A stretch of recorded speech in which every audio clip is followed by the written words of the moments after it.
Всем привет! Если вы хотите узнать очень много интересной и полезной для себя информации, значит вы со мной на правильном канале. Это канал Остроумно. Синичка считается хорошей и доброй птичкой, поэтому и приметы, связанные с ней, сулят благо. То же самое относится и к ласточкам. Можно даже считать это даром Божьим, предвествием перемены в жизни к лучшему. Когда в окно стучится птица, это может быть и к добру, и к беде. Доброй приметой считается, когда прилетают синицы или ласточки. А вот ворон или кукушка могут принести неприятности человеку. Особенно плохо, если ворон поводится садиться на подоконник и стучат в стекло. Добрая примета или плохая зависит от того, какая птица стучится в окно. Примета считается дурной, если прилетели кукушка или ворон, которых наши предки опасались. В этом случае люди стараются как-то очиститься, чтобы не произошло беды. Также птички, как ласточки или синицы, наоборот, считаются представительницей светлых сил, берегинями домашнего очага. Их прилет не должен означать ничего плохого. Синичка вообще чуть ли не в родстве с синей птицей состоит. Так что, если она в окошко постучится, значит нужно ожидать больших материальных поступлений.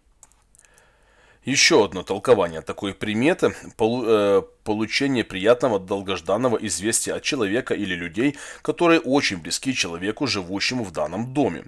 Если синичка залетела в дом через открытое окно, следует ждать очень хороших известий.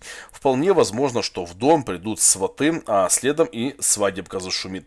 Иногда случается, что синица залетит в дом, ведет себя смело и садится на руку человека, предлагающему ей корм.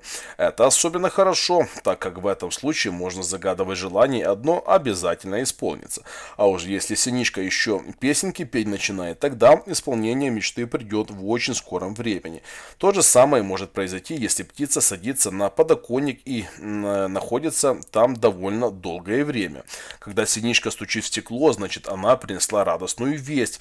Также и ласточка, если она живет под крышами дома, то в семье никогда не будет раздоров, а будет много детей. Сад и огород порадуют плодами и овощами, а домашний скот станет плодиться и размножаться.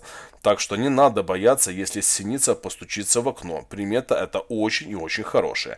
И материальное благополучие придет, и в семье все прекрасно будет. А еще есть возможность получить приятное письмо от родных, находящихся в данный момент далеко. Ну что же, на этом у меня все. Более детальная информация есть на нашем сайте. Так что подписывайтесь, раскидывайте это видео вашим друзьям и близким. И, конечно же, ставьте лайки. Не забудьте нажать на колокольчик. Всего вам самого хорошего. Услышимся.